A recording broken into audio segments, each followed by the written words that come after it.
Hey there, everybody. Welcome to Fresh Out the Podcast, the only podcast where four people are on one screen, I think. I don't watch podcasts. My name's Johannanon. It's me, Casualty, CDG, retired child crimes and human trafficking detective, turned tabletop titan, and improv comedian. And I am Drew Munhausen, the media and movie mastermind. And Jahan, did you say four people? I did say four people. Join us tonight from Home Improvement, Jonathan Taylor Thomas. Is that me? That's you. Is that a cue for me? I thought you were at least gonna pun it and make it Jonathan Taylor Thomas. Oh no! I don't do puns. What's that movie? They're beneath me. Treasure Island? Wait. No, the holiday movie is like Jingle All the Way. He's not in those movies. No, he did a holiday movie. It's called I'll Be Home for Christmas. I'll Be Home for Christmas, whatever it's called. I like that movie a lot. And he was Pinocchio. Isn't he like trying to get a toy, right? It's the exact same thing as Jingle All the Way. He like trying to get like an action figure in time for Christmas. Trying to get home in time for Christmas, but maybe he needs a present too. Maybe I think it's literally the same. It's even like the same action figure, but I don't know. Maybe they're just like blurring together. It's '90s Christmas movies, you know. I'm not. I'll Be Home for Christmas. I believe he was more entering his adult stage, and it was right around the time where he decided that he was done. Let's look it up. No, this is going to go a whole different way.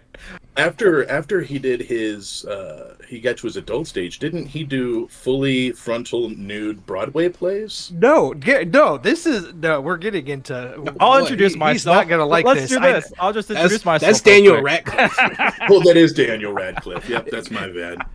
And without further ado, the mayor of Nerdtropolis himself, Sean Tajapur.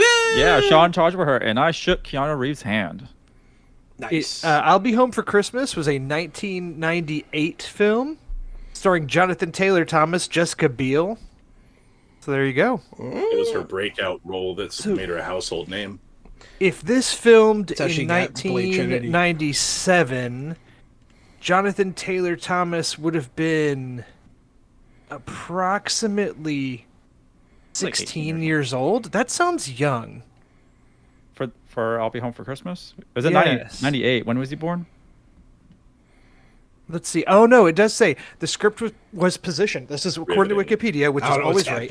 While the script was positioned as a vehicle for a 20-something actor, Disney had the script rewritten as a vehicle for Thomas as a Ferris Bueller-type prep school upperclassman. So, yeah, he would have been about 16, 17 years old. So there you go.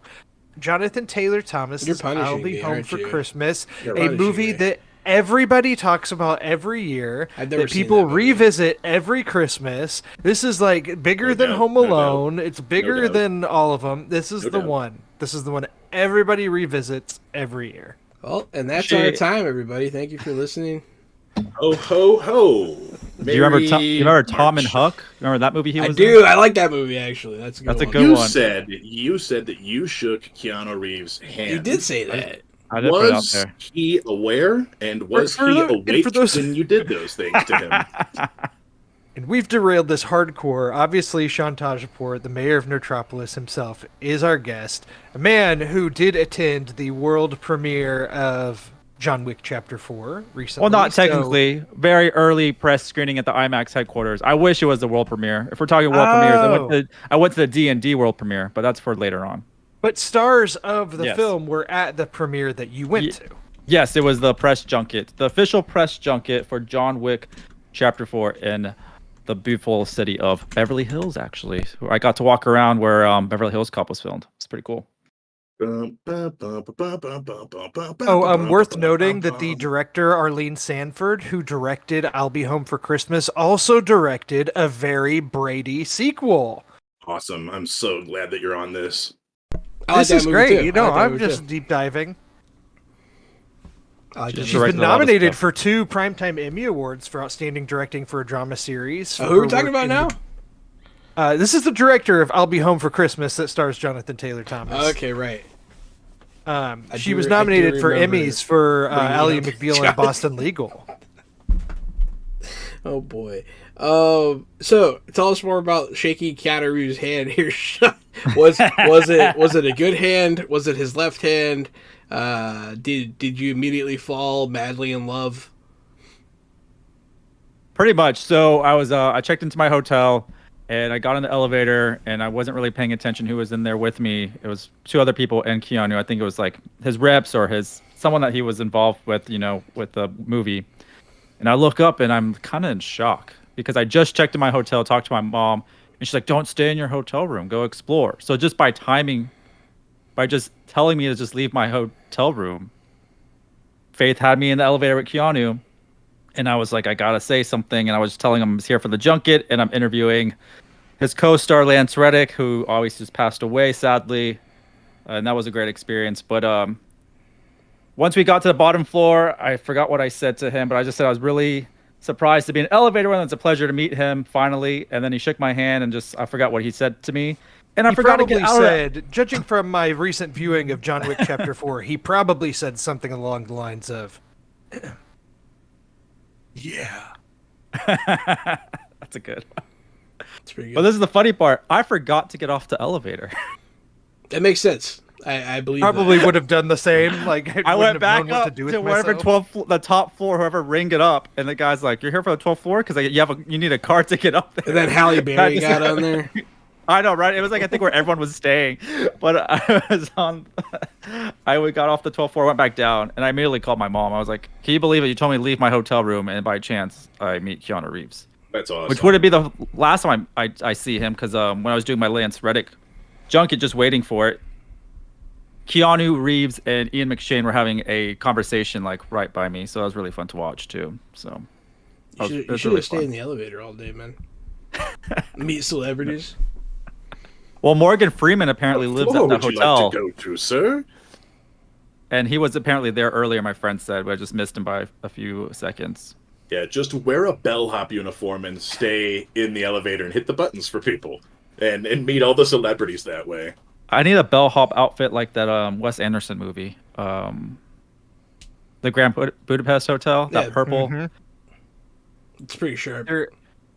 The other day, I was channel flipping in the afternoon, which I don't normally do. But I happened to come across, this would have been after Lance Reddick passed away, but before John Wick had come out. So like it's still all the press stuff running out. And so Lance Reddick, Ian McShane, and Keanu were all on the Kelly Clarkson show, of all things. All 3 of them were on it together. It had obviously been pre-taped. And it just seemed like the 3 of them, obviously they've done all these 4 movies together and have done these press junkets together, but it just seemed like they had really good rapport and like they genuinely like each other. Yeah, and they love that world. They're all, have parts in that world, as in Ian McShane, I think is he returning for the Continental prequel series, I think? Or is that too far back for him? I'm not sure. Here, I'll do some research first. But also all 3 of them do appear in Ballerina. That's for sure. So, they're stuck in this world, and that's how I guess they have really good rapport with each other. And they're all amazing actors, and I think that's really where they click too. Is they love this form of art and bring their A game and just love these types of movies. Well, speaking of these movies, we can get into it a little bit because obviously John Wick Chapter 4 has come out and is doing really well in theaters. And so, yeah, it's like actually it's kind of shocking because it's the fourth entry of the franchise. It's doing better than any of the other ones have done. So, especially in the state of the theaters right now, where we've seen Ant-Man, it's not like it didn't make money, but it's disappointed. And Shazam: Fury of the Gods just pretty much flopped. That's wild. So, yeah, it's and then here comes John Wick Chapter 4 making over $70 million in its opening weekend. So globally it made about 137 million, and it's sitting on a $100 million budget. So I mean it's pretty good. It's just getting started. The last film, Chapter 3, finished with I think 328 million worldwide. Yeah, so these have just been an upward trend. And yeah, I actually have kind of a funny experience with these movies because I saw, I didn't see the first two in theaters. I came to them late. But when the third one came out, Alamo Drafthouse did a back-to-back-to-back feature on the Thursday night before the opening weekend of 3. So it's, watched 1 and then 2 and then ended with the third one, which sitting through 3 John Wick movies in a row is just a lot. It was super taxing. I had seen the first 2 before, so at least I had that. But by the time we got to the third one, I was tired. It was all kind of mush. And I hadn't rewatched the third one since then. So I wanted to rewatch the third one before seeing the fourth one. But the interesting thing about the John Wick series is that each film, it's truly like one leads into the next. It's a week. It's only a week apparently. Yeah, it all takes place in such a short period of time. 2 literally picks up at the moment that 1 left off, and same with 3. So when I started watching 3 again over the weekend, I was kind of disoriented at the beginning because, again, I hadn't seen the first 2 since the third one came out over 2019. So I actually had to kind of refresh myself of like, okay, what happened? Oh yeah, he's excommunicado in 3, and it just picks up, at a running pace.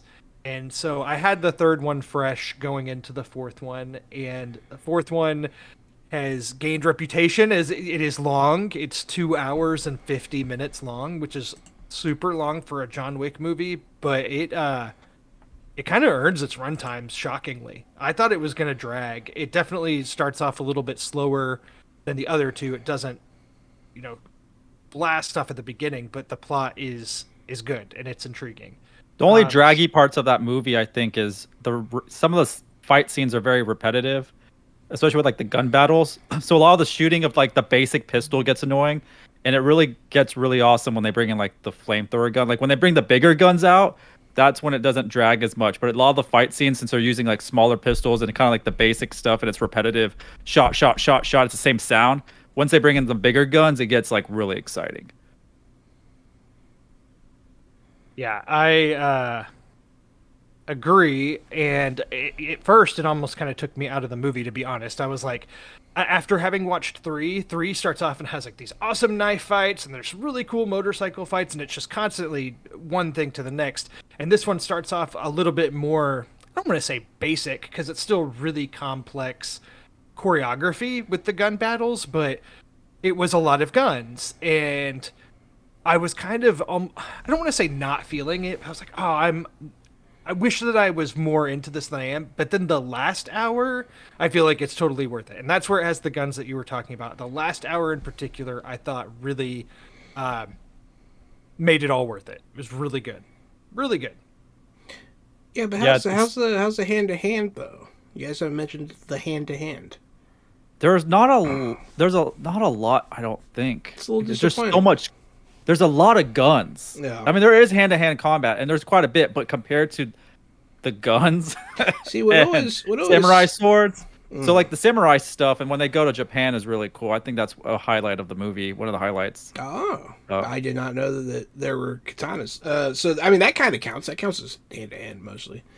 I mean, there's a cool hand to hand. I'll tell. I mean, I don't want to spoil it. I'm not going to say anything. I guess I want to keep it a little fresh for people and for y'all if y'all going to see it. So there's a lot of sword fighting. There's a good nunchuck sequence in this one. Yeah, I'm trying to think. There's actually a lot of great vehicle stunts in this one. I don't think it's a spoiler to say that Keanu Reeves gets hit by cars like at least 50 times in this film. Is absolutely insane. It's almost cartoony how many times he gets hit by cars and just gets up. And I know that's part of the franchise. Like, we're 4 movies in at this point. The dude should absolutely just be torn to shreds. Or I would take one fall slower. That he takes. At least slower. I mean, you can tell he's a little slow. He gets slower in this one a little bit, and he's feeling the pain. And he's feeling the pain in this movie. Good. In a lot he shouldn't have any joint function whatsoever at this point. His knees are gone.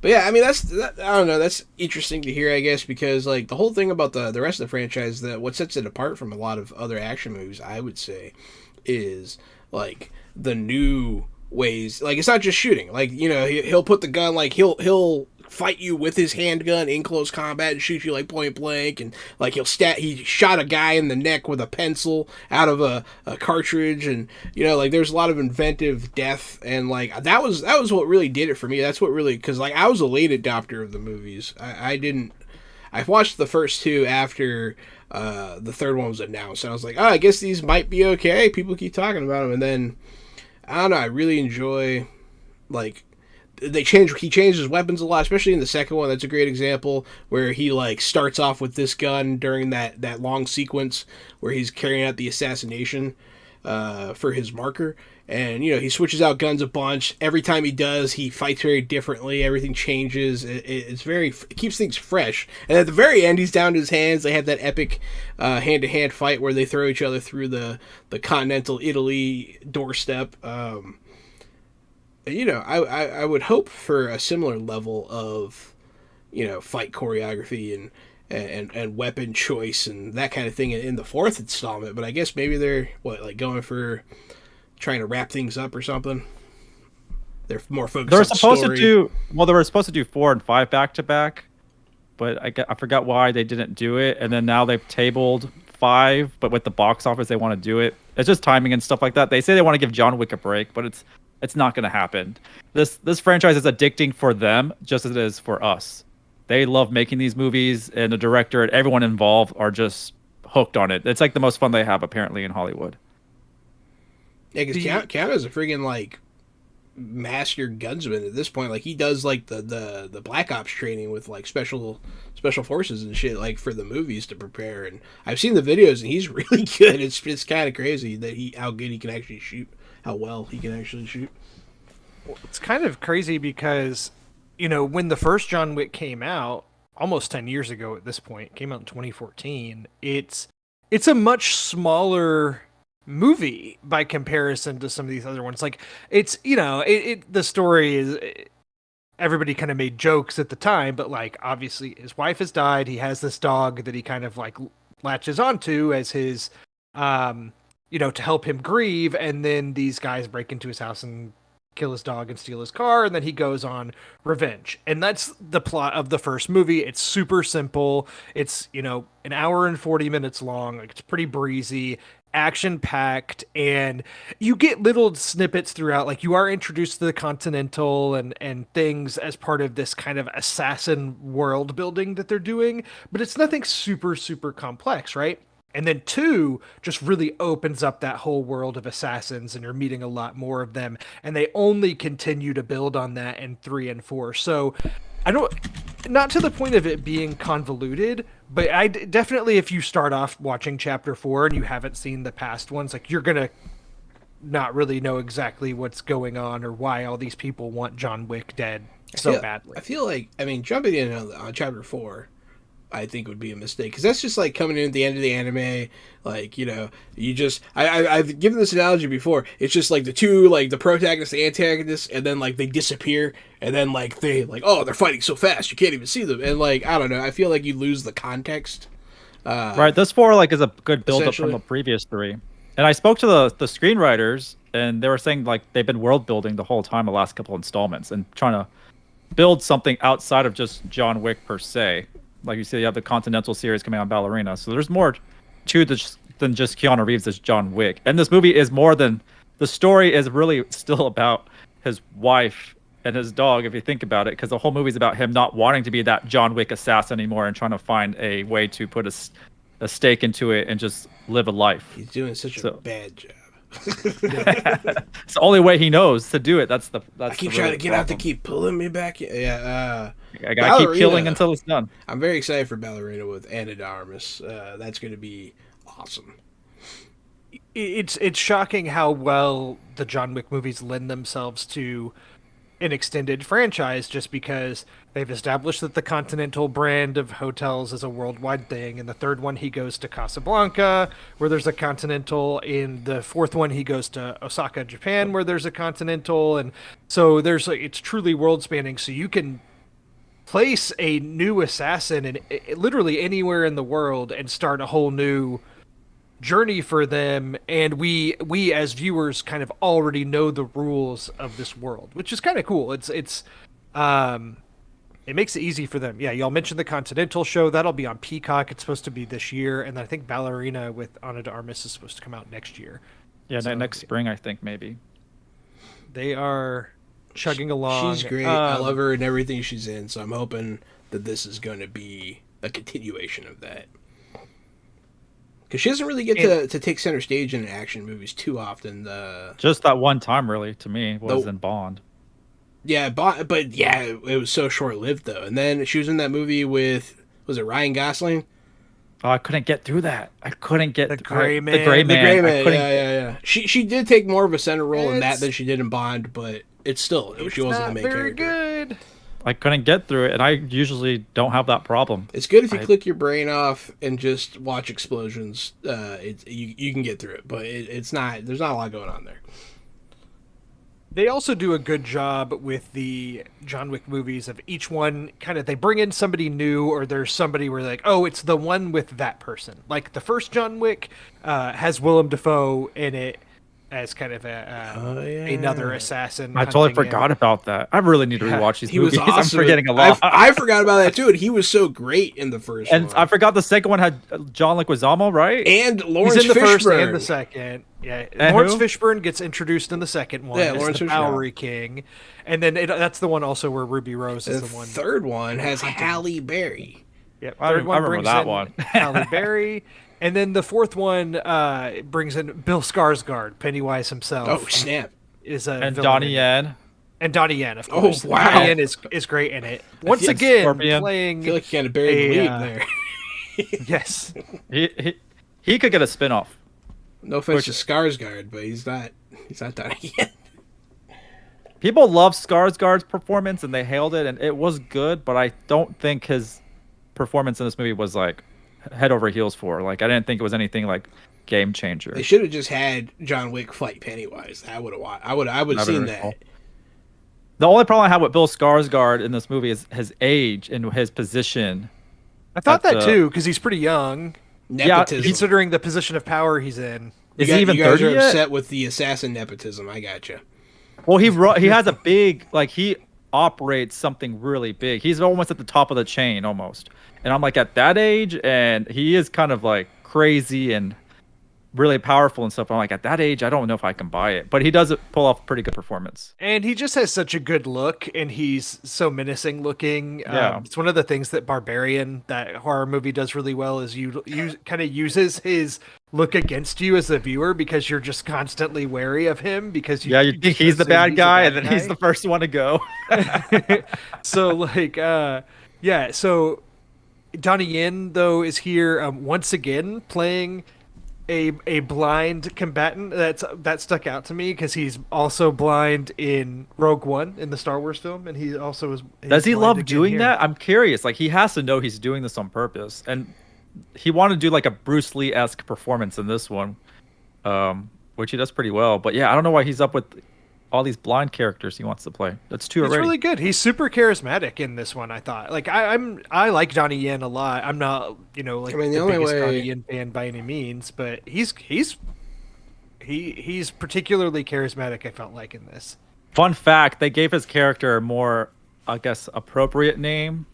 I guess that was too stereotypical, and he came to the director and he's like, "No, I think it's too stereotypical. I'm gonna go by. We need to go by something more Americanized. Maybe." He goes by Kane, and he didn't want to have like a good stereotypical name for that movie, which I thought was interesting. So he has a love for that character they brought in and wanted to be involved. So it's safe to say that Sean and I both really liked the fourth one. Sean especially had a really great experience and a memorable experience the way that he saw it. I saw it, and in a normal theater. I did not meet Keanu Reeves, but still liked the movie a lot. Still really enjoyed it, and I'm down for anything more in this world. But it did get me thinking while I was watching, because the fight choreography and everything in the John Wick movies is always talked about, and it's worth noting, Chad Stahelski, who directs these films, is a longtime stuntman and has worked on a lot of movies with Keanu Reeves in the past as a stuntman, and is now directing these movies. So he was a stunt double on The Matrix. Yeah, so has a huge flair Yeah. for these, and it shows with the action. I just feel like every punch hits, every bullet is felt. Like, it's just, the sound editing's really well done in that regard too, just because like every bullet, just for me in the theater, just is loud and it pops. I don't know, it's great. And it just got me thinking, the action choreography, stunt work, things like that. When these types of movies come out, it's always talked about. In the past, stunt workers have lobbied for there to be a best stunts category added at the Oscars. They really haven't made any progress there. The Screen Actors Guild Awards did actually add a best stunt ensemble award back in the mid 2000s. So that's a thing. And this year, Top Gun Maverick actually won that award at the Screen Actors Guild Awards. But it got me thinking, if when I see a movie like this, it really does stick out, and I think, why isn't this recognized, or how much fun would it be, especially to normal movie watchers, to have some new categories like that added to these award shows? And Sean, I know like you're part of the you vote for the Critics' Choice Awards, and I know there's some different categories there, but I just kind of thought it'd be a fun brainstorm of what other categories or award categories would be worth adding. They could be joke categories too, like best Jonathan Taylor Thomas Christmas movie, like would be a pretty good category to add. But also doing like best stunt ensemble. I mean, stunt choreography too. It would be a different category as well. Just stunts. You can have so many categories within stunts. There's different types too. Aerial. There are just so many different things you can do. Fighting choreography. There's a lot. You can break it up a lot in there. They should. I mean, they should definitely do something, because I mean, those people friggin' die. Those people. They try not to, but they do. Try not to, but it happens, and they're putting themselves on the line. They maim their bodies. They break their bones, and I definitely feel like they should be recognized. It's weird that they're not, because without them, we can't do half the stuff in movies. We have a good friend who's a stunt coordinator, Leighton, and he should absolutely be recognized for the work he does when it comes to that. And I spoke to the stunt coordinators of this movie, Scott Rogers and Stephen Dunleavy, who have done amazing work. It's really cool. And please go to my YouTube if you want to watch that full interview. But they talk about safety as well, and they've had minimal injuries with something so grand and big they're doing. And then when I asked them like what makes this franchise so different, and they said it's the director Chad, and that Chad is actually John Wick. He just lets Keanu play him in the movie. That Chad did all these things, with his career and everything, and I guess he's a crazy imaginative guy and loves doing combative stuff with guns and fights and car chases and everything. So that's who John Wick really is in real life, is the director Chad. It's really weird that they outed their boss as a member of the Russian mafia. Especially after he did so much work to put it all to rest. These are jokes. You can laugh. It's okay. Yes, I know. No, if it was funny, I would have. Oh, whatever. Everybody's a critic. That's why you get a vote. Looking at the stunt ensemble categories at the Screen Actors Guild Awards, it looks like none of the John Wick movies were ever nominated, which is kind of interesting. And I don't know if that is because it's more in like the fight choreography zone than stunts themselves, but there are stunts in these movies. There's a lot, or especially in the most recent 2 entries.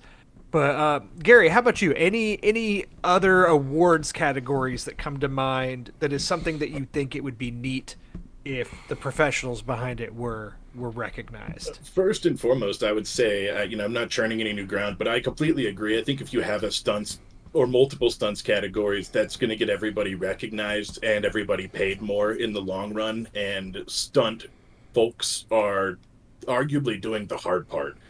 If you're live on stage, you have to memorize your lines, but in film, you don't even really have to memorize your lines so much. You can do a couple different takes. You can change the words a little bit, make them fit your character. So really, I think stunt people are doing a brunt of the dangerous stuff, a brunt of the hard work in film acting. And I'm sure there are situations where I'm wrong, but they certainly need to be recognized and probably paid more. Now, I think that could, for me, I would like to see a best stunt man and a best stunt woman or stunt persons. That way we had multiple people to recognize and multiple people to, not just one best stunt person of the year. And then, like you guys said, an ensemble stunt would be great also, because then you could have one great stunt person from a movie who may not have been in the best movie full of stunts. So that way that person could still be recognized for their greatness, but not for being in John Wick. And I think it's weird that John Wick hasn't made the stunt ensemble. I wonder why that is. I've only ever heard good things about its stunts. There must be some sort of weird criteria they're not hitting. Though I believe I have only seen the second John Wick. When the first one came out, I tried to watch it on my phone at night, and it was dark and small. Everybody intended it to be watched. Yeah, it was terrible. So I was like, well, I'm not going to watch this on my phone. I'll watch it when I get home. And then I never did. And then I was like, well, I know what happened. They killed his dog and his wife, and now he's killing everybody. Like, I'm in. Like, I got it. So it's not like I didn't know what was going on into. And then, point of fact, he did not kill his wife. She died in a car crash, right? Before she had cancer. Before the movie. Yeah, whatever. I think it was an illness. It doesn't to me. I don't. But it ties into like why the dog means so much. So like it's a whole thing. It was something like because she knew she was going to die, so she arranged for him to have the dog after she died. As like, what if chapter 5 we realized someone was like giving his wife or like did something to their water, where it's causing something like that, and that's the reason they wanted to pull him back slowly. It's terrible. But that would make a great chapter 5. What if it was like glass and they mixed it with the M. Night Shyamalan world and someone gave her cancer with their mental powers? This is the way that y'all make things go off the rails. Never. That sounds like Hollywood to me, actually. So I don't know what you're talking about, Drew. Captain Cancer is not a great supervillain. I don't like that. We need more cocaine in this writer's room. Somebody scratched Captain Cancer off the list. Yeah, just give cocaine to a bear. Let's do that. That's a great idea. Let's give meth to an alligator. That's how ideas are born in Hollywood, guys. Just like this. Man. Every time talking about going back to the awards categories conversation. I wanted to keep giving drugs to animals. What about Molly Condor? Give Molly to a condor. Oh, okay. Every time. Anaconda. Oh boy, I'm losing this battle. Cocaine. It's like an anaconda just tripping on cocaine. No, PCP Python. There you go. I feel like that's better. PC Panther. Oh, okay. I think we're good now, Drew. You make it. Okay. Are you sure, Jahan? I mean, I'll give you a minute. Don't offer, Drew. Come on. At this point, I've just resigned myself. I've lost this Angel battle. Dust Armadillo. Oh boy. Every time Andy Serkis does a new mocap performance, it seems like back when he was doing the Planet of the Apes movies, people would always rally like he should be nominated for an Oscar for this performance as Caesar because he's so good, which of course has never happened.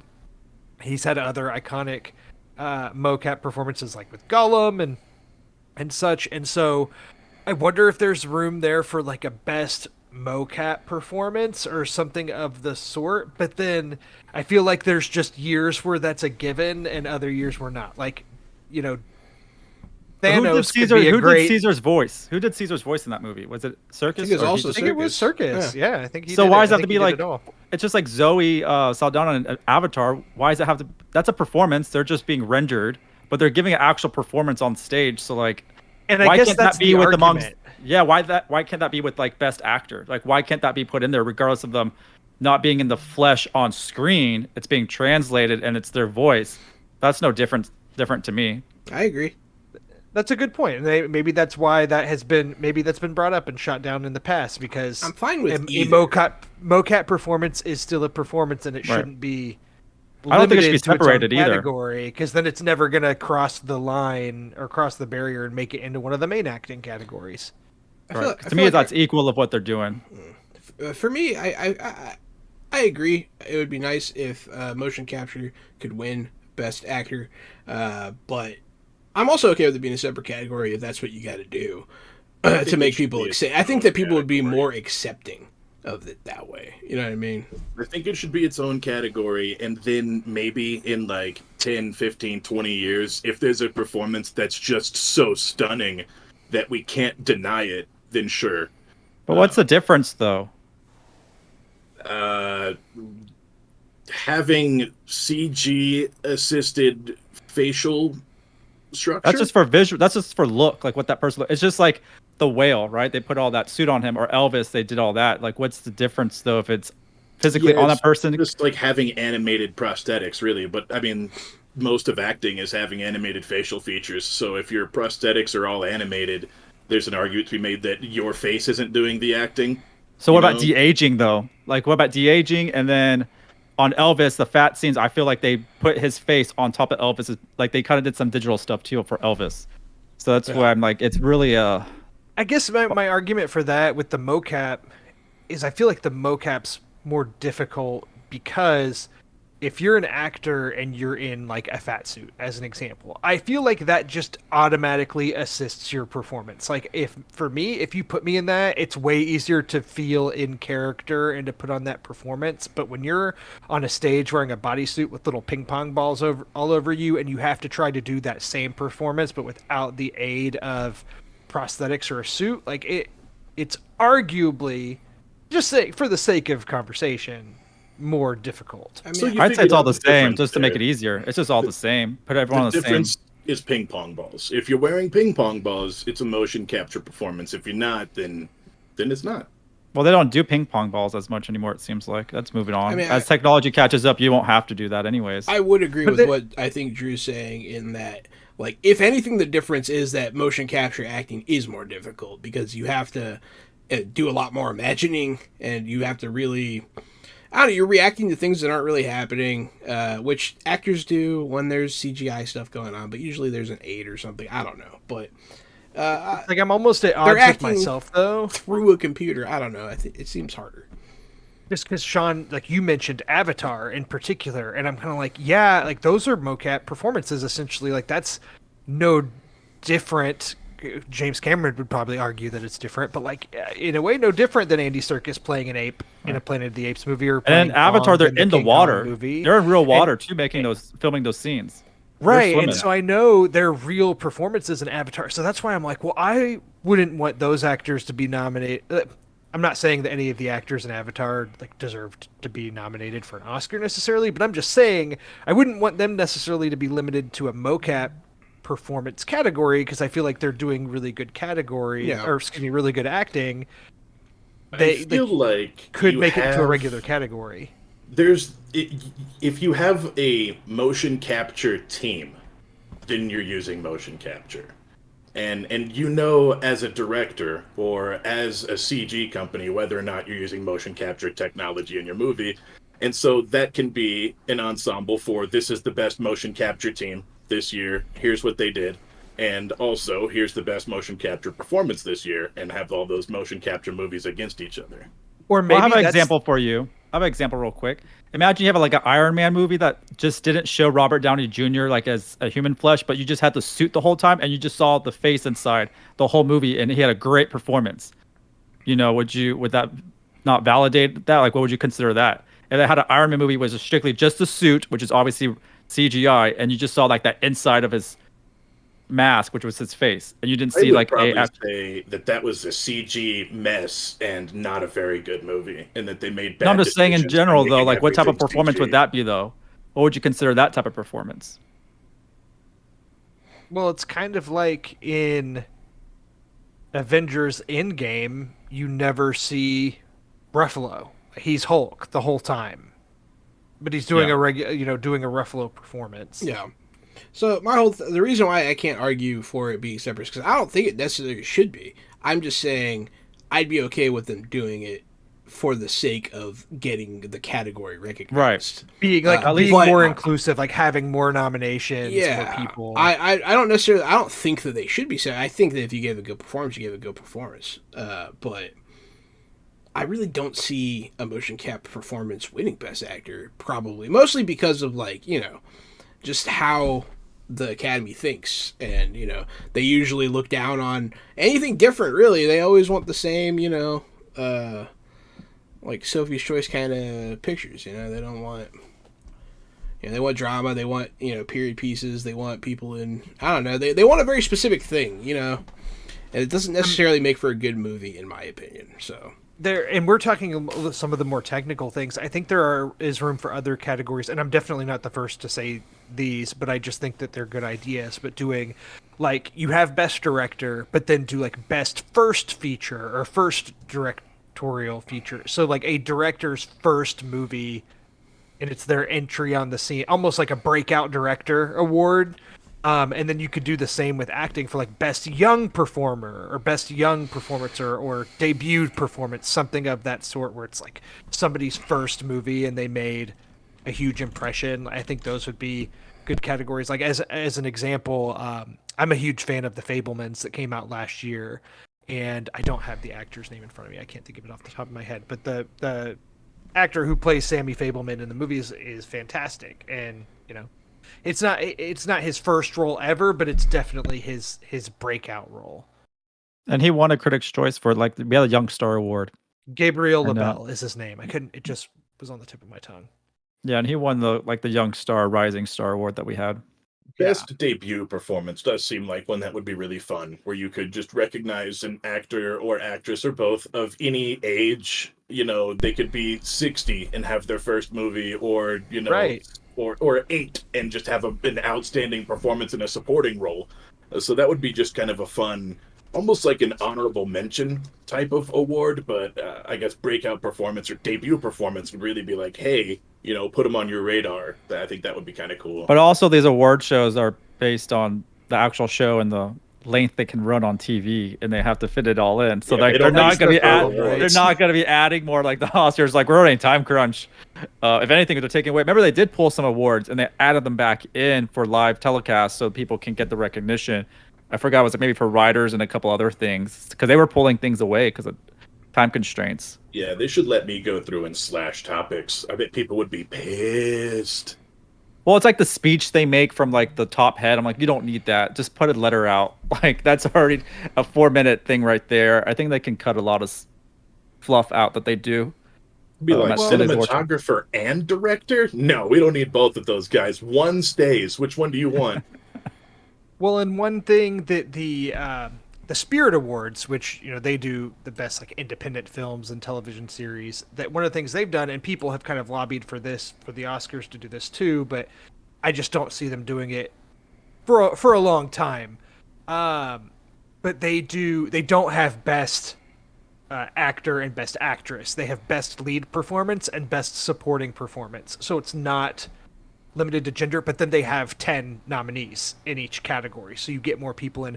The fear with the Oscars, I think, is that if they do that, just best lead performance, you're just going to get bombarded with all male nominees, and it's going to be hard for female nominees to break into it, which it's unfortunate. It's just the nature of a lot of old white men in the Academy that are voting, and the nature of the business. The Academy is changing, so that's something that could happen. And then it makes it also more inclusive for non-binary, for like LGBTQ and things like that. Yeah, exactly. So no, I fully support that being best lead performance. That'd be great.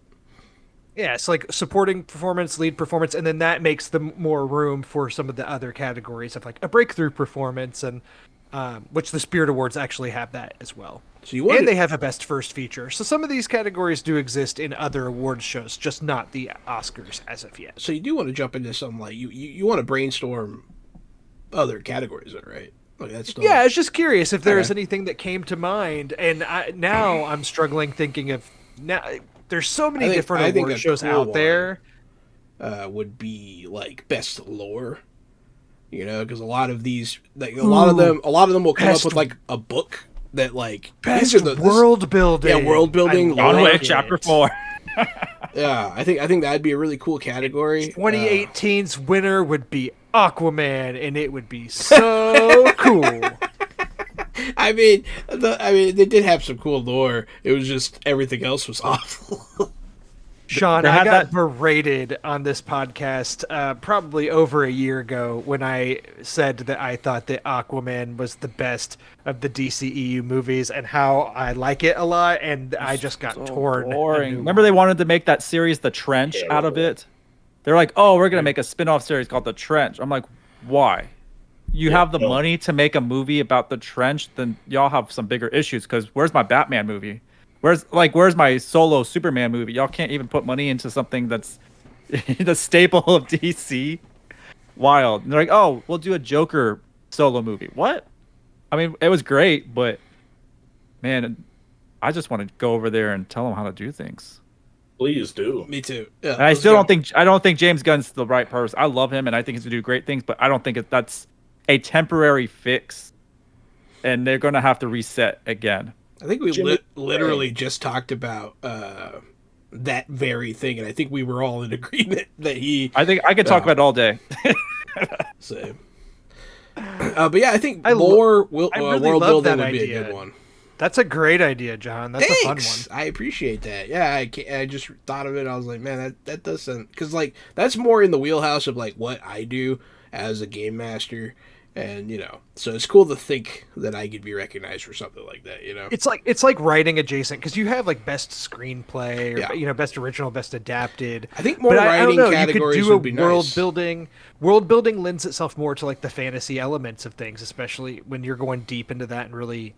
It's not like just the great dialogue or how well things are written, but just how well the world is built. Because some movies like. They might not be the best, but like the world they set up and the setting and like the extra stuff that they have on the side that they don't even put in the movie, like all that stuff like turns out really great. And like Riddick and Pitch Black. Like Riddick, that's a great example. Riddick has some great world building. There's a new one coming out. There is. They're working on. There is. I actually liked the third one. Pitch Black's great. And then Chronicles of Riddick was weird, and then the third one was pretty dope. They were trying to make it super mainstream and like a blockbuster for that time period, and it just didn't work. With the Necromongers, that movie was awesome. That was weird. It was weird. Yeah, with Carl Urban as the lead, as one of the Necromongers. Yeah. I just recently watched that movie again, and it was better than I remembered. It's terrible. The third one is so much better. But yeah, that's a great example. That movie would be in contention for best world building. They have some cool extended lore. Well, we'll just give it a John Wick since we're talking about John Wick would also be a contender. They do have... I really do like the way you guys were talking about earlier, how like you could literally just like drop an assassin in a different country. Like, oh, let's go see this guy's an assassin at the Continental in India. Let's go. No, that'd be dope. And James Cameron's Snorks would win that. It would have won it years ago, and it would have won it this year. Snorks? Yeah. But I spoke to the writers of the new Chapter 4, and at the very end, and because we're talking world building and everything else in different continentals, I was like, can y'all write a video game like a John Wick video game that's so open world, and it would be really a cool awesome. MMO. It would be better than the Matrix Online. I think it'd be dope. If you do online play, that's what's like. If you do online play and then you just meet other people in the Continentals, there's just targets roaming around. You have to find them. It's like this guy likes to frequent this cafe. You have to stake it out, but then you find like there's other assassins that are like reading newspapers on benches. I'd put training facilities, around the world and stuff like that, and just building your ultimate like getaway car and stuff. I also think it'd be a really cool resource management sim, but that's because I'm weird. You think that if they made best video game adaptation of a movie, an Oscar category, that it would rise the level of movie video games that we get? I would say generally movie video games are pretty bad. They're licensed out, and they usually play like clones of something else. There are a few examples here and there, but most of the time, movie games aren't great.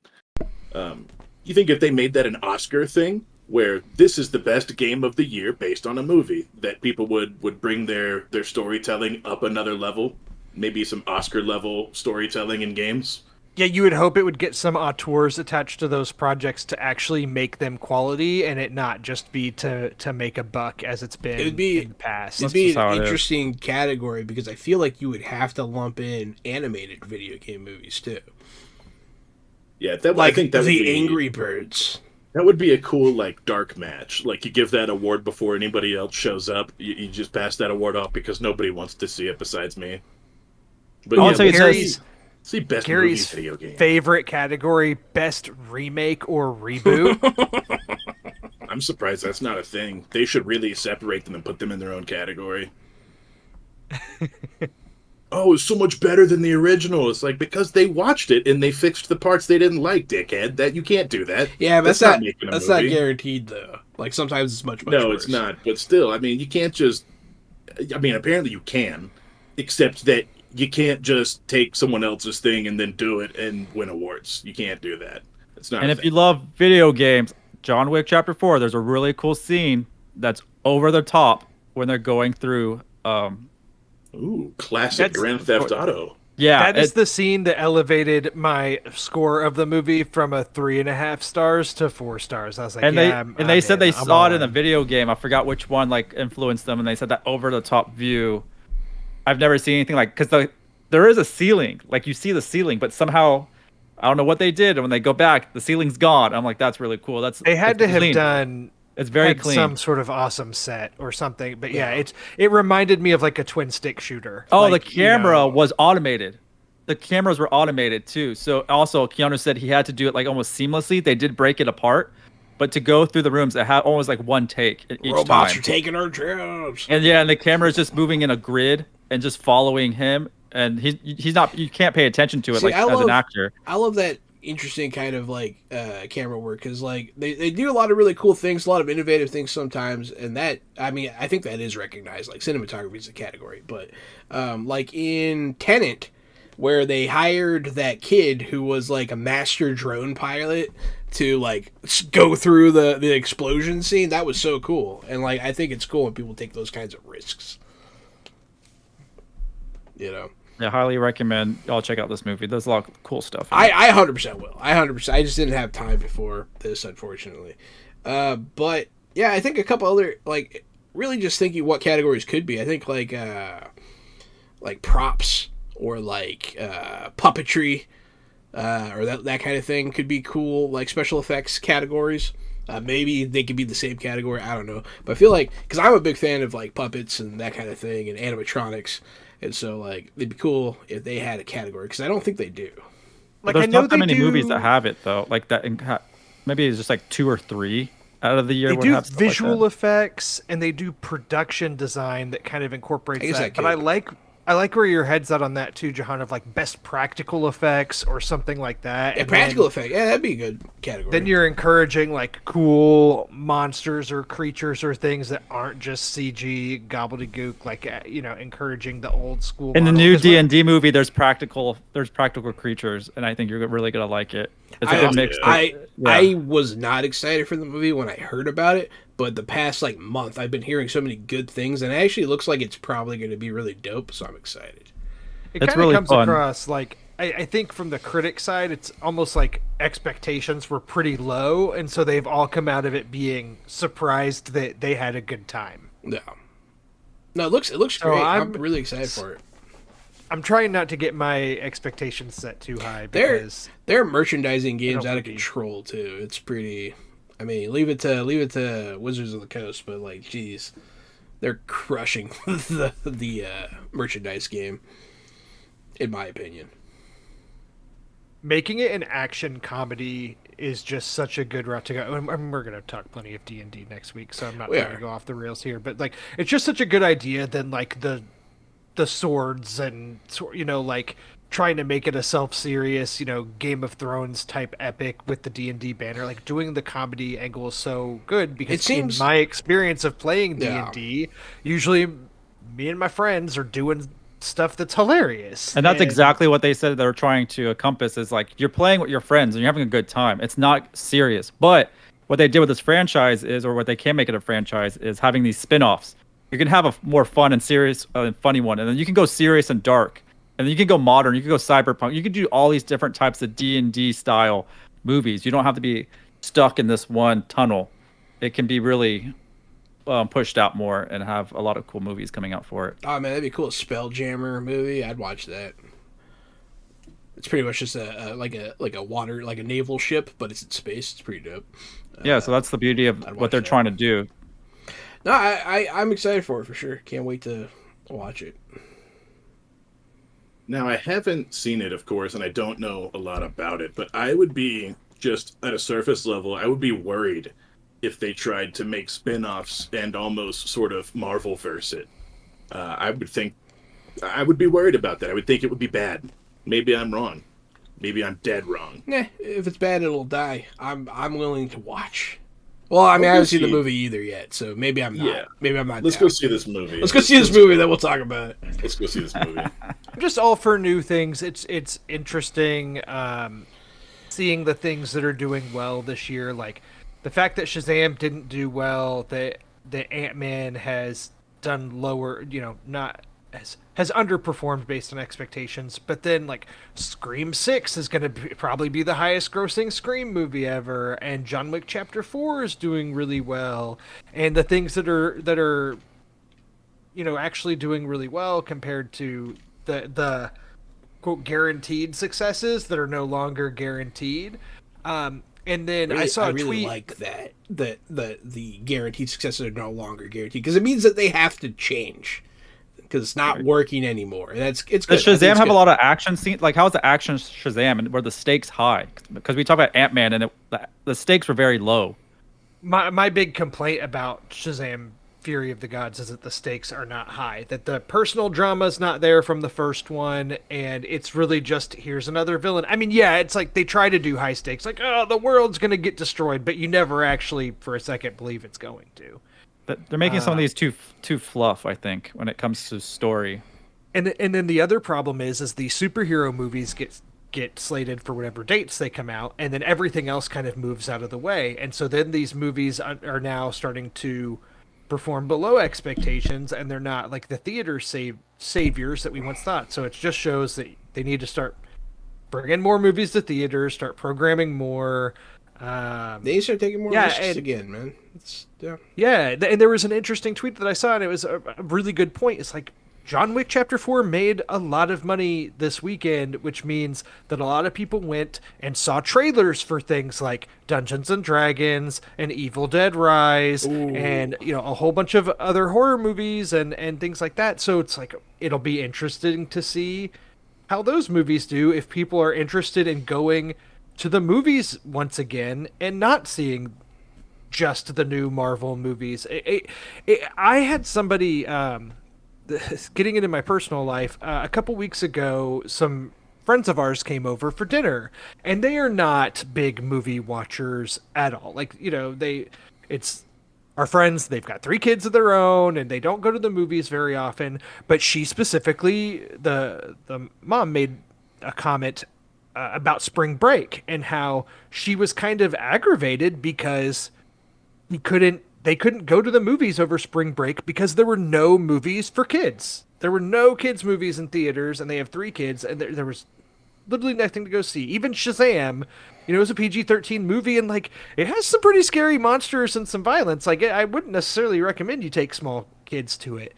It was just some interesting insight for me, because these are not like people going to the movies every week like I do, but they wanted to go to the theaters. They were actively wanting to go see movies and mad that there wasn't more of a selection for them. So it just shows I've always been pro theaters on this podcast, and it just reinforces it. Like, get these movies in theaters. People are going to see John Wick, and hopefully they go to see the things that's being advertised for them, and they're not just waiting until the Marvels comes out in November. I mean, I feel very similar. I felt it too, man. Like the theaters are they're sparse. Like there's not like a bunch of stuff coming out. There's not a lot of variety. Because what? Am I supposed to be looking forward to the Marvels in November? Because that's what I thought. I was like, why we drop that one? I'm not looking forward it's to the next Marvel movie in theaters. That's what came out. No, Guardians. The Flash. Oh, you're right. I totally forgot. Guardians comes out. How rude. And I'm sure Guardians will do fine. I'd rather see Guardians. Yeah.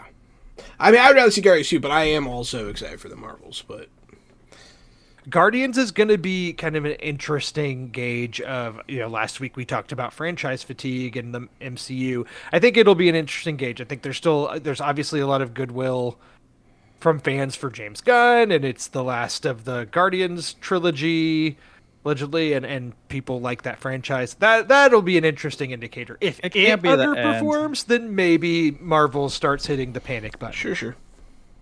Marvel has already pushed the panic button. They have already made changes to their release scheduling, what they plan to do, especially with Bob Iger back, and they just fired the FX CEO. Yeah, Victoria Alonso. That's been a whole ordeal. Interesting.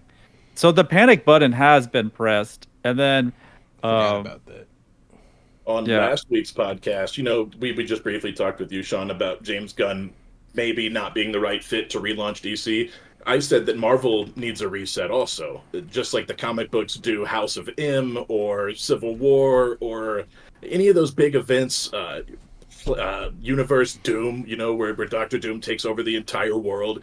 Any of those resets, I think Marvel needs to, this is the time. If DC's resetting, I think Marvel should reset too. That way we don't get stale on Marvel. I think it would be both for them to hit the reset button at the same time so we can compete again and have a fresh market. And I think they will. I really think once Phase 6 is starting, or like Secret Wars, we're going to see a big reset there. I really think that's a good time. Yeah, because Kang we're all going to be old by then. Between Kang and Secret Wars, it really seems like it's primed to reset the universe, Which is good to do that because you get Fantastic Four and X-Men, and that will be the focus of the new phase, I think, of the new Marvel. Well, they've told a great Avengers story, and it's over, and now these are just kind of the gasps before we start some other good story. But we've been waiting for that good story for a while now, and it'd it be just feels like interesting it's not coming. To see them replace Avengers with something.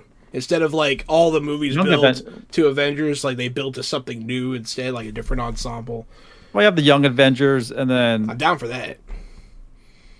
We really need more Spider-Man. When you get to the future of Young Avengers and X-Men team-ups and things like that, there's still a lot of big screen and big. Oh, could I drop something to y'all that I haven't even posted about, and y'all will be the first to hear about it? Maybe. Yeah. Yes. Nerd Trop is exclusive live on Fresh Out the It really is, guys. I'm not gonna lie. So I interviewed Thomas Hayden Church last week, aka the Sandman, right? So I had limited time with him, but I had to get in. Oh, yeah. So my mom loved Wings, and I'm posting my interview, I think, tomorrow. And he was on Wings as Lowell. And my mom, when she heard I was interviewing, she's like, "Oh, he was so good looking and tall and funny." And I told him, and he was cracking up. And then we talked about Wings. But he's a very charismatic guy, and looks good for 60. But I asked him, I thanked him for playing the great Flint Marko. I love his Sandman. He's perfect for it. And he said they've talked to Webb and Feige about that version of Sandman, or his Sandman, actually being the MCU Sandman. That there were talks of, it's not the Raimi Sandman, it'll carry over to the MCU, possibly. But if they do a Sandman, it might be Thomas Hayden Church, most likely, not a recast. Getting into, I don't want to derail too much into Spider-Man 3 thoughts and stuff, but Flint Mark, Thomas Hayden Church was a perfect casting for Sandman, and a lot of the Sandman stuff is actually done really well in Spider-Man 3, and it's just obviously the studio wanted to derail and do the Venom stuff that's all garbage, but like some of the Sandman stuff in 3 are like the shining moments that are really great. So I would never speak ill about Thomas Hayden Church or his performance as Sandman. I like him. And you don't have to have him as a human form in the MCU, to be honest.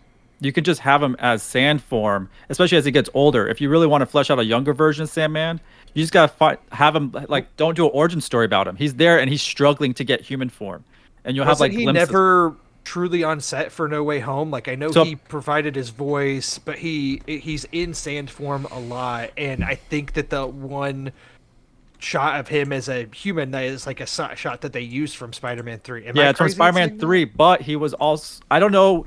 He was voice recording in Atlanta, but I don't think they did any physical shots with him because he was filming this movie Acid Man. What I spoke to him about is this movie called Acid Man, and that was the conflict for that in No Way Home, because he does mention in the interview, it's like there was just conflict between the two. I really want to do Acid Man, but I also wanted to do what I could for No Way Home. But I think it worked. I mean, there were so many characters in that. I think having Sandman and that sand form was really fun, and it looked cool. You know, you don't have to have him as the Flint Marko. Acid Man, huh? I'm surprised we didn't think of that when we were doing our drug animals earlier. Well, we've unpacked a lot here. The human man. We did John Wick Chapter 4, additional Oscar categories, and somehow ended up more into franchise fatigue, which was like a pretty big conversation that we had last week. We've been going for a little over an hour now. This has been good. Do y'all want to wrap up with a few other things that you've been watching this week or enjoying? Anything else worth mentioning? I'll shoot to you, Gary, first. I saw the Batista's M. Night Shyamalan Batista's movie. I think it's on Peacock now. Knock at the Cabin? That's what it's called. Knock at the Cabin. I actually... I'm having mixed feelings. Like after I saw it, I was really meh on it. I was really like middle of the road, 5 out of 10. I'm not sure I could recommend it to anybody, but it might be just a little tiny bit worse than that. Just a little. I thought you were going to say better. Just a little worse. It might be like a 4.9 out of 10. You know, there's just something about it that's just not great. I expected more out of Batista's performance. I thought that really only Ron from Harry Potter put on a great performance. Rupert Grint. There you go. I thought Rupert Grint put on a great performance, but nobody else. You didn't like Batista's performance in it? No, I thought it was totally fine. He didn't really show a lot of pitch or emotion. He stayed like he was trying to keep himself calm the whole time. Oh, see, I disagree. I think the whole movie doesn't work. I think the whole movie doesn't work without him in it. I agree. I'm with you too. I think if you take him out, it's a junk movie. And I think that's correct, but that doesn't. Ron Weasley's performance is great because he's Ron Weasley, and we haven't seen him in anything, so it's too drastic. It's like that, and so as someone that's been closely following Rupert Grint's post Harry Potter career, I disagree. I'm not disagreeing, Gary. That. Like, I'm not saying that his performance is so good that it elevates the movie and makes the movie great or anything, because I'm with you. Like, I actually liked Knock at the Cabin, but I'm not... Like, it's not like my favorite M. Night Shyamalan movie or anything. Like, it's pretty middle of the road for me. A lot of the things that I didn't like were... But I think that Batista's a highlight. He is the highlight. He's probably... But like Sean said, if you take him out of the movie doesn't work. Yeah, that's right, but that's not a great review. That means it's not a very good movie. Yeah, you're right. What if? And I didn't like the ending particularly, where it was probably lifted from the book. So it's not actually. It's not. That's very thing, different from the book. Are you kidding? That's an me? M. Night thing, man. That's the thing. M. Night thinks he's doing something so brilliant, or he doesn't pull these endings off very well. He's the kind of guy that pulls the tablecloth out and everything falls on the ground. So I feel like the whole time, the whole thriller is like whether or not these psychopaths who showed up at the cabin, the whole thriller is whether or not they're telling the truth, whether or not this is a hoax, because they totally believe it. But by the end of the movie, the main characters arrive at a diner and see on TV that everything is okay now and everything's going back to normal and everything's fine because of the decision that they made. Everything's great. And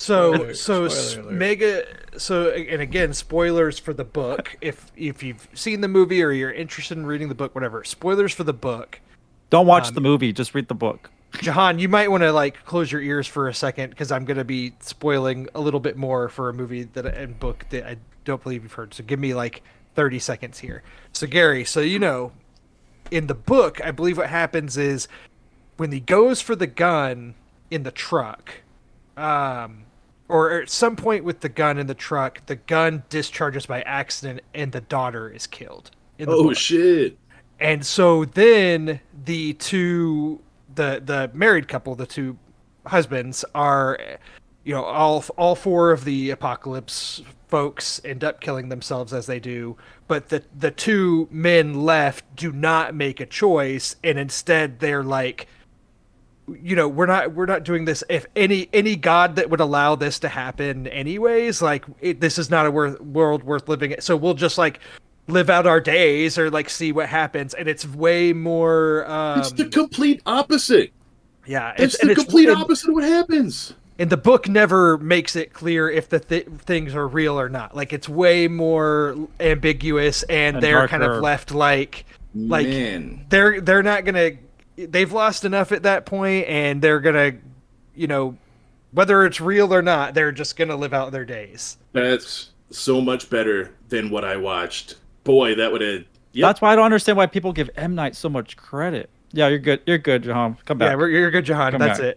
Okay, I'm back. I turned down. We're just talking about now that M. Night is just overrated. It's pretty funny watching the faces that you guys. I'm Gary's so what? Full of disappointment. I'm so disappointed now, Jahan. You have no idea.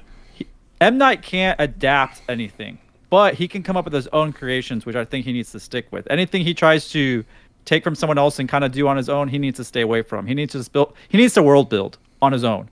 Didn't he? There's gonna be an Oscar for that now. Didn't he make his money? He should just stop now. He's just I don't know. done. I still get I've talked about this. I still get excited for new M. Night projects. When was the last movie that he made that was good, Drew? Stuart Little. He didn't make it, but he wrote Stuart Little and Old. Oh, I thought you hated Old. No, Old is good. Old is not good. I heard it was okay. Okay. Not like Old, and don't listen to him. And did you say Old he did is, Stuart Little? Old John? is really he wrote Stuart Little. Act. That's how he got started. He wrote Stuart Little. He needs to bring back Stuart Little, and he would make a kind of like Paddington, do a Stuart Little. That's based off of a book too. Yeah, but if you could do it like Paddington, it's going to win the hearts. 19 years ago, to answer your question, Jahan, was the last time he made a good movie. No, Split 20 years ago. Split is good. The Visit is good. Split is good. Glass is less Split good. was good. Glass is pretty not good. I think Old is super fun. The third act suffers, but the build up to before then is really good, and I'd stand by it. He's 52 years old, and he's made way too many movies for his age. We have a person in the chat who said Unbreakable is his last good film. Thank you. Someone speaking my language. I lost faith in him. I lost faith in him when The Village came out, and then I totally gave up on him on Last Airbender. I'm a The Village guy, man. I like The Village. I like The Village too. I don't know. I don't think even M. Night defends The Last Airbender at this point. Oh right, no. I forgot. Can we never bring that up again, please? Okay, so I don't want to talk about from his record. Speaking of his money, he made his money with the Sixth Sense Unbreakable signs in The Village because that was Buena Vista Pictures. And then from The Visit, Split, Glass, Old, and Knock at the Cabin were all Universal Pictures. So he's having these big contracts, and that's how he's making these movies, huge contracts. And he has to fulfill them, so he's just grabbing, I guess, what he can. Or maybe he just signs on for too many movies and then has to just yeet them out. Yeah, he has nothing. I don't see anything after Knock at the Cabin coming out. I don't know. I just think he's having a good time and doing what he wants to do. I think that... I have no hate for the guy. I don't think he's done anything wrong. I just, His career had hit such an early peak, and then it was only downhill from there, and now I think it's way more wavy. And so I'll just always be excited for whatever new thing. His name is cooler than his movies. That's all I'm gonna say. It's not wavy. It has flattened out and continued to be not good for a long, long time. And I do think that before we die, there is a chance that he accidentally makes a good movie again. Stuart Little. The reboot. It's all about the writing, because the thing is the filmmaking itself, he knows where to place a camera. His filmmaking is actually really great. It's just a matter of if you like where the story goes or not. Yeah, there actually were some really good shots. There's so many tangents here. John, what have you been watching this week that you've enjoyed? Yo, dog. So, I mean, we'll talk about The Mandalorian in a minute, I guess. The thing that I watched that none of y'all probably watched, I watched the new hour-long special of Attack on Titan. Didn't you tell us that this ended, like, twice already? So it is the final season, and they like kind of pulled the rug out from everybody. They're like, this is the last episode, and then it wasn't. And honestly, it kind of worked, because like we were all expecting something to happen, and then it didn't. And then they put it on hiatus for a long time, and now they released this hour-long extravaganza. Watched it with my family. It was dope. It was awesome. It's still great. It's still one of the best animes. And there's only one part left. It's all on Hulu. If you're an anime person at home, I don't know what the percentage of people that listen to the podcast like anime. If you like anime, you listen to podcasts, hit me up on Twitter so I know to keep talking about anime, because I watch it. But Attack on Titan's great. They just dropped this hour-long. If you didn't know, it is out. It's on Hulu. And they're going to be dropping another part later in the year, which is supposed to be the absolute last part. But yeah, Attack on Titan's killer. I've been trying to get back into anime more lately, but I've been caught up on a rewatch of Avatar Legend of Korra the past few weeks, because we're going to play the Avatar tabletop role-playing game, and I'm trying to get back like into the lore and stuff. That's a great lore. The Airbender world is amazing. So good. Amazing. So I think good. It's probably the best ever, to be honest. I have to put that number one.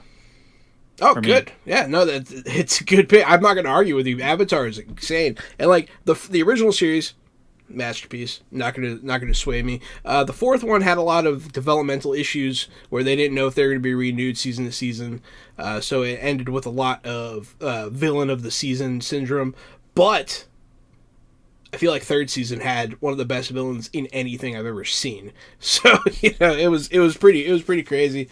But yeah, and 2 animated movies coming from the same studio, and then you have the Netflix series. 3, yeah, 3. Yeah, one's 3, like a 3 animated movies, and then a live action Netflix series. Yeah, totally separate. Yeah, but yeah, which I'm super excited. I've been seeing the casting. And like it looks good. It looks like it's gonna be better. Than it can't be as bad as the movie was. But yeah, so I've been watching Attack on Titan. Hit me up seriously if you watch anime and you listen to the podcast. Hit me up on Twitter @RockFat, because I don't know if people listening actually watch anime. So I would love to talk about it more. The other things I've been doing, I watched The Mandalorian. I'm all caught up on that. But I guess the last thing that I did that isn't part of any group discussion really much, the new Midnight Suns DLC dropped, but I feel like maybe Gary played it. They released Morbius. So you get new character with every installment of this DLC, and then about 3 missions for them. I played the first 2 missions, haven't played the third one yet. But so far, I really like Morbius. I like him. I like his dialogue when he's back at the school or whatever, the sanctuary. I think he has good dialogue. I had a really funny glitch because I guess he has weird teeth because he's a vampire guy. And so, like, they just didn't render while he was talking. And so he was just, like, flapping his gums at me. And he looked like Mitch McConnell. And it was really, really funny. I've had some weird glitches from the Morbius install also. Yeah. Blade wasn't wearing his combat outfit. He was wearing his bathing suit. He just like straight up was like, "Let's go to war, baby," and walked out wearing his briefs. It's funny. So that was pretty slick. And then I came back through the portal, and Morbius came back through with me at the same time. So our capes were flapping all over the place, and his body was inlaid in mine. But there are some weird glitches. None, I didn't have any until Morbius, man. Did you play on the Xbox? Yes. Okay. So there is a way to fix. There's a way to change the launch on like PC, and it kind of fixes some stuff. But yeah, I don't know. I was really happy with the first mission. I was very happy with it because it had one of my all-time like dream team-ups. Because ever since I was a little kid, I really liked the series of comics where Blade, Spider-Man, and Morbius all interacted with each other in like a '90s comic arc. They all kind of had an arc together. And this first mission, you get Blade, Spider-Man, and Morbius, and it was a dream come true for me. Morbius plays great. He plays exactly how you would want him to. Does a lot of chain attacks, bleed attacks, and lifesteal. It's pretty fun. I have yet to be disappointed with this DLC pack that I purchased. So if you're a fan of Midnight Suns, check it out. Yeah, a couple more missions would be nice. I breezed through those 3 missions so fast. And now, my friendship meter with Morbius is at like 1, maybe 1.5. Yeah. And so I don't just want to grind out my friendship meter for like 60 more missions just to get him leveled up. So actually, I'm going to put it on the shelf again until Storm comes out. Storm drops out. That way I can level Morbius and Storm at the same time. Yeah, Storm's going to wrap out this DLC arc. The things that I'm missing out of this game are, like, I really want a survival mode where you have to actually, like, protect the city and, like, not let the world fall into terror and that kind of thing. But they don't have anything like that like they do in XCOM. But it is what it is. Yeah, Midnight Suns so far so good. So, and then you guys caught up on Mandalorian? I don't even know at this point. I am. Okay. I am. Well, we'll I still enjoy it, but I feel like that's it. Like that's all I have to say about it. Like it's fine. I told y'all they want the younger demographic. They're trying to. I agree, definitely. You're not wrong, Sean. I said it last time. No one believed me. Yeah. I said they're. No, I'm on that page now because the past 2 episodes, like the third episode, I thought sucked. It was bad. It was not engaging. It was not enjoyable. I didn't like it. The 4th episode was fine, but it was also like completely pointless. Like, I did watch the 4th episode. If you never saw the 4th episode, you would not. You don't need. Without seeing the 5th episode, I can almost guarantee you don't need to watch the 4th episode to get. They're like world building on something they've already world built. Like they're adding more world building to this franchise, which I'm like, just take us back. We got to see Grogu shoot a paintball gun, though. I really shot a paintball gun. There were some birds. I thought those were real darts in there. They said there were darts, but they were just paintball. I'm like, it's just paintballs. I thought you get stabbed with something, and it was just a paintball. In the galaxy far, far away, we call paintballs darts. The highlight of the episode, of course, was the Grogu flashback with Ahmed Best, who played Jar Jar Binks in Phantom Menace, and he gets kind of like a redemption arc as this Jedi that saved Grogu, which I thought was like really cool, like a cool nod to him. Who, it was the least they could do for that poor man. Right. But that's not his first time as a Jedi. There was like a kids series, I think, on the YouTube channel where he was playing already a Jedi. Right. On there, so it was nice to see him like on a bigger platform. Is it the same Jedi from the YouTube series? Yeah, it's the same guy. It's the same guy. Is he playing the same character though? No, or is it a different Jedi? That's a good question. I didn't look into that. In Star Wars Jedi Temple Challenge, he played the same character. It's the same character. Perfect. That's I love it. Cool. That's the smart way to do it. Yeah, I love seeing some continuity across the different shows and brands and stuff, even something small like that. Yeah. Though I wouldn't have noticed it. I think that makes it a lot richer. And then there's a section of the nerd culture that is up in arms because they're saying that he's... because the way he was moving his swords, they're like, that sword looks thin! So they're talking about how like he has flat blade lightsabers, which he doesn't. So there's a bunch of nonsense going on with that Sounds like a bunch of nerds to me. Bunch of nerds, man. Bunch of nerds. Sounds a bunch of haters. The only flat blade lightsaber is the dark saber. Everyone knows that. Alright. But anyways, it was fine. Yeah, I agree with you guys. It was fine. But it's not... It's losing it, man. The show had everything, and it's losing it. Just pretend you're 12 years old or younger and just enjoy it. For an episode with a space dragon and Mandalorians, it should have been more fine than it was. Yes. It should have been much more fine. It could have been a 45-minute dragon fight. They had the ingredients for a much better episode. They just didn't use them. They're like, what if she sits by the fire alone and takes off her helmet, even though we've already seen her face? Wow, it reveals her, and we saw her last episode. What are they gonna do with the baby dragons? They're gonna train them? Like, what's going on with that? Yeah, they're going to train him. Yeah, I imagine they're going to train him to ride him. Yeah, that's the problem, Sean. The problem with the show is that I don't care. And also, like, can I have a mythosaur pauldron? It's like, all that does is draw attention to the fact that your other pauldron's a normal owl. Which, like, it's the only animal from Earth that I've ever heard of existing in Star Wars. So that's the owls here. They call them darts. No, it's a night owl. It's a night owl because it hunts at the night. Are we ever going to see different? Because our owls don't come out at night. Oh, wait. So no, they're saying where instead of who. Where? Do you think we're gonna get like Grogu kind of grow up, kind of like how Groot does? I hope so, but like get a jump where he's like adolescent. I don't know because his aging seems to work weird. So I feel like Din Djarin is so slow. It would be jarring for there to be like a jump and all of a sudden he's like. Also, it's my least favorite like sci-fi trope where they just make a baby grow up really fast all of a sudden. It always makes me mad. That really fast. It's 50 years. How fast? I think he just doesn't know how to speak common or English yet, whatever language they speak in space. He's actually an adult. He's just being really patronized. I think he can speak it, and I think he's just chosen not to. And I think no one sat him down and taught him how to speak a language. I bet he could. I think he's ready to speak a language. He probably does. It's like, don't show what you're capable of and just surprise people. Mm-hmm. That's exactly. He's held his cards close to his chest. Well, that's what he said. That's what Mando says to him. He's like, do what you know. You know this. Maybe when he bathes in the living waters, he'll turn all big. Maybe when he takes his helmet off, he'll eat by the campfire. He's getting more armor. That's sure. So Mandalorian third season has officially become kind of disappointing. So yeah, I don't know if I'm disappointed, but it's forgettable for sure. I'm disappointed.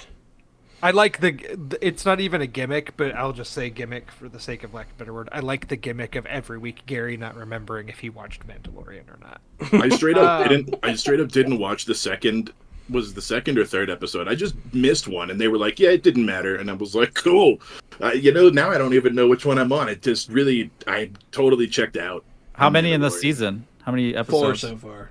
I think there's supposed to be 8 total, I believe. So there's not much happening yet. It should hopefully. We're halfway through. They're halfway through. They haven't started an arc yet. Well, is Giancarlo Esposito, is he in here? No. He's not returning? We haven't seen him. I don't know. I thought he was. I honestly don't know. I haven't done the research, and I don't know. I would think along for the ride. I'll keep. I thought the season was about him like hunting them down, like really having. I wish, Sean. I wish. No, because then there would be stakes, and who wants that? There are 0 stakes in this season. It's so weird. Thank God that Bob Iger's back. Maybe he can talk some sense. Except for like weird religious faux pas. Like that's the only. And maybe they'll resurrect Taika Waititi robot. Woohoo! Cool. Yeah, that was a weird one. Yeah. Yeah, it's weird that they went through that whole thing and then just stopped. They're like, "Oh yeah, I can just get another droid." You're right. You were right the whole time. I can just get another one. I need an IG droid because a regular droid can't survey this planet. Okay, well, here's a regular droid. Okay, thank you. He's like an NPC. It's like talking to an NPC with bad dialogue options. It's terrible. Absolutely terrible. It's weird. I wonder, is there a writer's strike going on? Soon. Because every time that kind of thing happens... Soon. Every time this kind of thing happens in a show, we really are I on later the find cusp out. Of one. Really? Cool.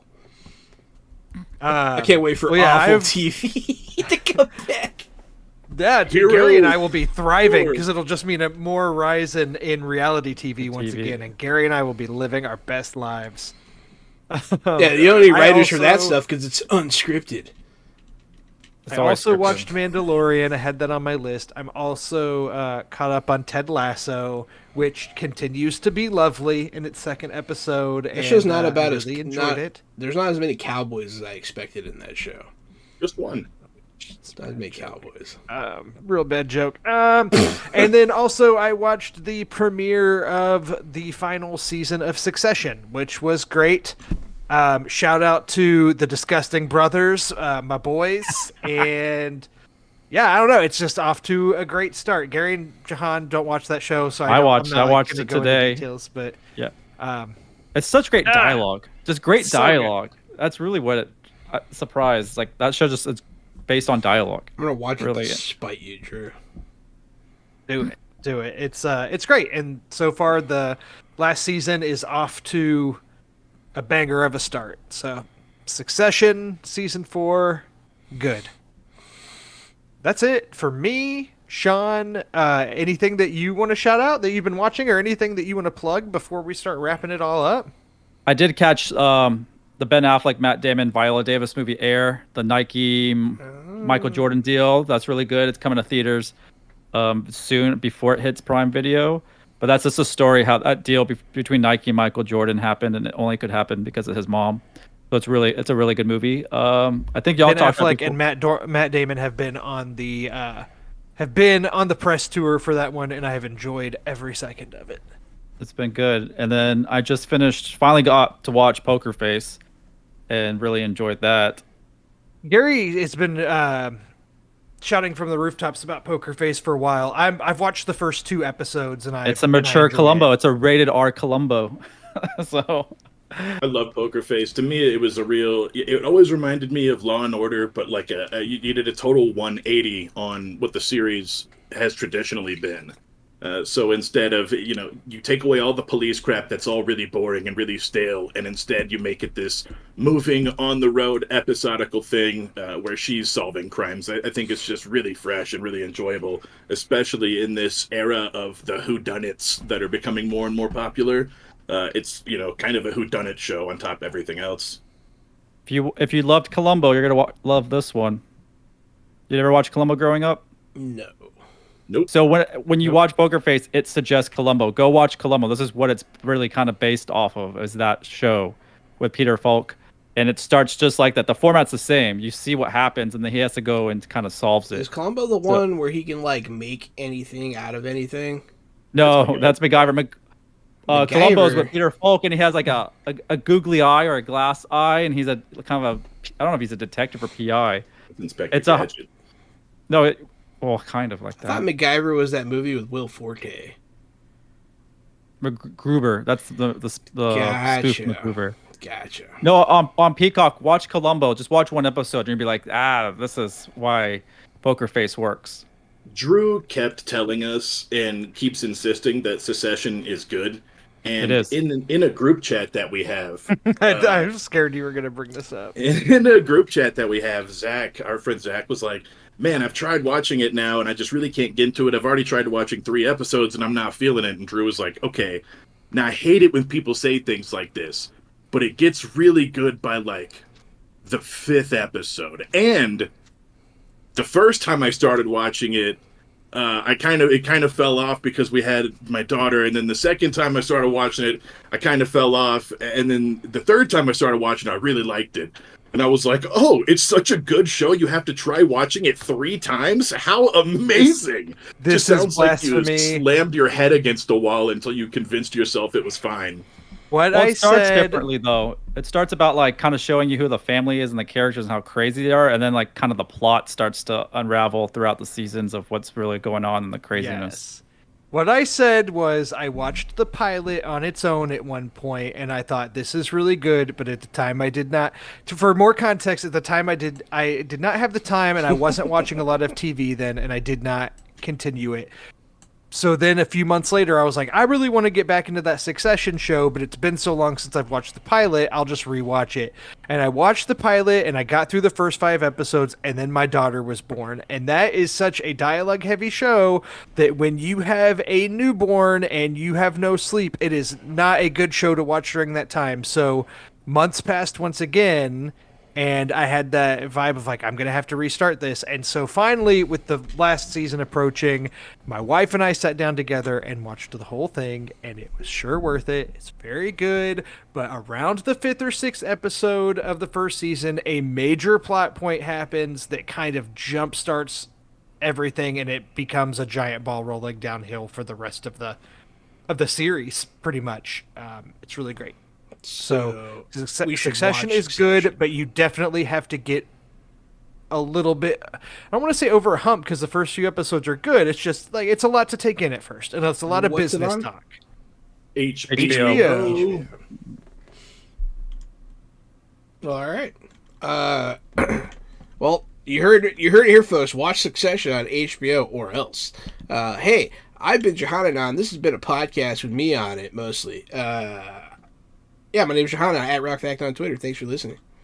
It's me, Casualty CDG, co-host of Fresh Out the Podcast and Fresh Out the Box. If you like to hear Jahan and I ramble about nothing, have I got a show for you. Every Wednesday, Thursday, and Friday, Jahan and I play tabletop role-playing games. It's kind of a mix of improv horror, improv comedy, and improv stupid. So the three of us will tell you stories and make you laugh, cry, or feel dumb for Wednesday, Thursday, and Friday. We have a YouTube channel. Just check Fresh Out the Box TTRPG. We have a Facebook. We're on all the things. You can find me at Casualty CDG on the social medias. And please give our podcast a little like, a little love, heart, kissy face, whatever it is, how you vote that you like our show. Do that. And don't forget to visit Sean over at nerd-tropolis.com. He also has all of his things he'll tell you about. Yeah, Sean, where can everybody find you? Exactly where I was just said, nerd-tropolis.com for your movie news, reviews, interviews, and trailers. It's fun to be here with my brothers and looking forward to the next one. We'll talk more about James Gunn sucking. I am Drew Munhausen at Drew Munhausen on Twitter. Thank you so much for listening to episode 80 of Fresh Out the Podcast. Stay fresh.